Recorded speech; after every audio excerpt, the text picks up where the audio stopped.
Effendi. Tapi profesi beda. Saya lawyer, praktisi, tapi penggemar seni. Karena dibilang penggemar, ya saya akan membeli apa yang saya suka. Konsepnya adalah saya tertarik, saya tanya pelukisnya, saya negosiasi harganya, saya bayar. Nah, itu keren. Bagaimana saya bisa begitu? Karena ada orang yang deketin saya. Apakah saya aktif? Tidak. Saya tidak aktif. Artinya jangan berharap ya, mungkin agak susah juga ya. Pembeli itu banyak, di mana-mana banyak. Tapi apakah mereka tahu yang mereka mau? Jawabannya tidak. Bagaimana supaya mereka mau? Tadi udah dijelaskan sama Pak Dipa. Saya punya prinsip ya, bahwa sesuatu produk itu harus bernilai pasar. Tidak ada pekerjaan yang gratis. Bahkan untuk seni rupa, beli cat aja bayar ya. Apakah kita mau simpan? Sampai kapan? Apakah kita hanya mau memegang, kita punya idealisme? Oh, saya maunya begini, udah selesai. Mestinya nggak cocok. Nggak akan ketemu itu marketnya, nggak akan ketemu duitnya. Kenapa saya bilang duitnya? Kita harus realistik. Saya selalu kasih tahu ke staf saya di kantor. Your client is your God. Klienmu adalah Tuhanmu, dalam arti bukan disembah ya. Tapi artinya dideketin. Deketin, cari tahu apa needs-nya, dan kita harus serve. Ya, saya melihat di sini bapak-bapak, ibu-ibu pelukis bisa mempertanggungjawabkan dan bercerita latar belakang dari kenapa begini, kenapa begitu. Pak Pur bisa, Pak Linda bisa, Pak Budi bisa, Ibu Lis bisa. Ya, kenapa tadi kita nggak tulis sedikit, mendekat ke pasar. Kita nggak akan pernah tahu berapa harga suatu karya kalau tidak dites. Tidak dites lewat mekanisme apa? Komunitas. Komunitas yang bagaimana? Yang tentunya kita di situ akan bergabung. Apakah saya fanatik kepada satu galeri? Jawabannya enggak. Sama sekali enggak. Ikut pameran misalnya di Singapura atau di luar, tertarik. Karena tertarik, bertanya. Kalau jawabannya cocok, jadi transaksi. Kalau jadi transaksi, bayar. Selesai. Apakah itu di auction? Belum tentu juga. Perbanyaklah pameran. Saya setuju dengan apa yang disampaikan oleh Pak Dipa. Konsep-konsep itu adalah konsep-konsep yang konstruktif dan progresif. Perupa, pelukis tidak bisa berdiam diri lagi dengan hanya membanggakan karyanya seolah-olah lebih baik dari yang lain. Nggak bisa lagi. Dan tidak bisa lagi punya ego bahwa karya saya adalah saya, oke. Tapi apakah karya saya adalah dihargai sama pasar? Nah, itu pertanyaan lain. Basic need kita sebetulnya adalah suatu karya dihargai. Sama seperti saya mendidik staf saya dari mulai lulus S1 sampai sekarang bekerja 13 tahun, dari gaji cuma UMR sampai gaji bisa jalan-jalan, ya karena proses. Saya kasih tahu ke dia, kamu mau menjadi orang yang dihargai per jamnya seperti saya misalnya 600.000, itu proses. Perkenalkan dirimu ke klienmu, perkenalkan kamu punya kompetensi dan capabilities ke klienmu. Nah, Bapak di sini misalnya ada komunitas, ayo gaungkan. Market di luar tuh besar sekali, dan bagaimana kita bisa menggrab market itu tergantung kita. Kalau sifatnya menunggu, kalah kita. Kita harus proaktif dan dapatkan poin-poin yang kira-kira bisa mendukung. Ada yang jadi kebersamaan di seniman atau di perupa. Saya melihatnya adalah kadang-kadang terkendala dengan pilihan mau mempertahankan karyanya atau coba melihat sesuatu yang kurang lebih diminati market. Saya juga selalu bilang ke staf saya, jadi ini sharing ya, karena kebetulan saya belasan tahun bekerja sama perusahaan. Kalau Pak Dipa di Kalbe, kalau saya di Aturan Gerson sama di PricewaterhouseCoopers. Jadi background saya adalah konsultan keuangan, pajak sama hukum. Tapi senang seni. Senang seninya juga bukan karena saya mencintai seninya, bukan, karena kebetulan. Tadi kalau Pak Dipa bilang agak kurang berhasil mendidik anak mencintai seni, sebetulnya problem itu juga ada di saya. Anak saya dua-duanya sekolah di luar negeri. Begitu lihat lukisan, dia bertanya, "Daddy, what's that mean?" Maksudnya, kenapa ada gantungan di situ, ada gantungan di situ? Ya saya jelaskan.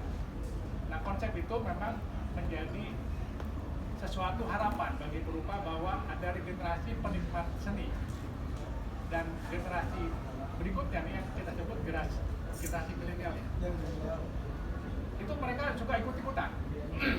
Paling gampang ikut-ikutan untuk sesuatu yang positif atau negatif, paling gampang karena teknologi membuat mereka sangat komunikatif.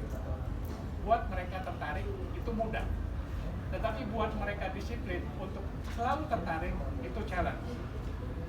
Mereka punya dinamika beda, cepat berubah, dan bisa dibilang generasi strawberry.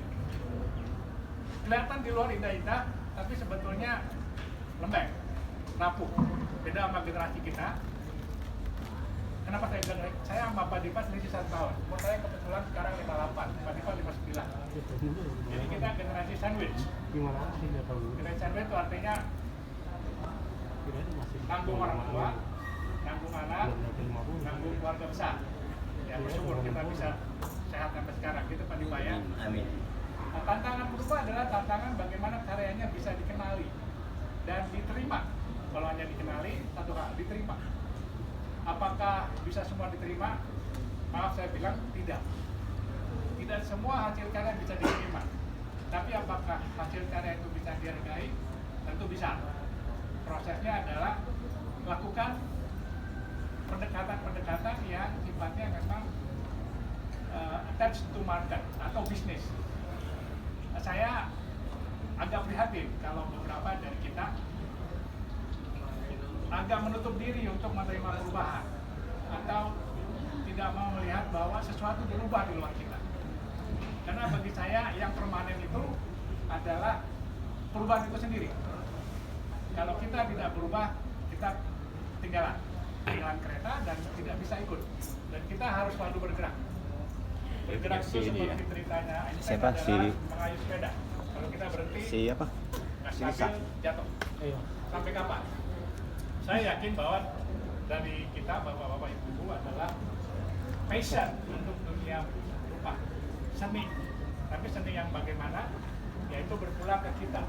Ayo, organisasi dibentuk, komunitas dibentuk, giatkan hal-hal yang positif, saling berbagi informasi, saling mengisi, dan apabila perlu, ada misalnya dari rekan misalnya yang cukup punya koneksi, dan itu bisa dimanfaatkan untuk setidak-tidaknya punya perhatian atau terpanggil untuk melihat bahwa dunia seni rupa kita sebetulnya tidak kalah dengan luar negeri.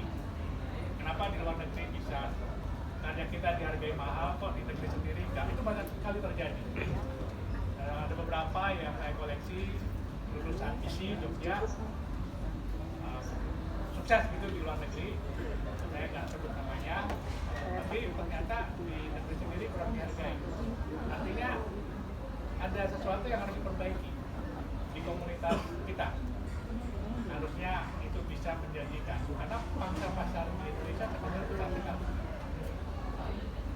Saya punya klien beberapa guru besar, itu di tiap ruang meetingnya ada karya-karya baik karya lukis kontemporer yang muda maupun yang lama. Dan saya bertanya dalam konteks bagaimana mendapatkannya. Dan hampir dari semua yang tanya mendapatkannya bukan semata-mata ada di galeri, tapi ada agent atau pihak yang memang mempunyai koneksi ke mereka. Koneksi itu hanya bisa didapat kalau ada komunitas. Dikenalkan produk-produk yang kira-kira cocok dengan orang itu. Apakah calon pembeli itu menyukai yang konsepnya kontemporer? Kita coba dorong. Apakah dia suka yang konsepnya adalah realis atau surrealis atau bahkan abstrak? Ya kita dorong. Tapi kenali. Kalau saya punya prinsip, kenali dulu produk kita, baru kita kenali salon. Bagaimana caranya? Ya identifikasi lah. Masing-masing punya kelebihan. Saya percaya tapi masing-masing juga punya kekurangan. Saya mengedepankan prinsip bahwa we should play by the strength. Ya, kita main dengan kekuatan kita, jangan kelemahan. Artinya dengan mendukung apa yang jadi nilai tambah dari masing-masing dikedepankan. Seleksi itu akan terjadi, jelas. Seleksi itu akan terjadi. Dan kenapa seleksi itu terjadi? Karena alami. Alami itu artinya akan dipilih oleh pasar. Contoh, siapa yang nggak kenal orang tua? Tapi ternyata produk baru yang dari Mayora mungkin kenal ya, tempatnya Pak Dipa kemarin bekerja sebagai direktur Le Minerale ya. Le Minerale berapa tahun? Le Minerale baru 5 tahun. AMDK ya, air minum dalam kemasan. AMDK. Itu ternyata udah bisa sedikit menggerus pangsa pasarnya minuman dalam kemasan yang lain. Kenapa bisa? Bukannya minuman itu adalah aqua atau ades, tapi ternyata Le Minerale bisa. Nah, ini kita tanya Pak Dipa, gimana marketingnya? Karena ini orang yang tepat gitu. Karena ada manis-manisnya katanya.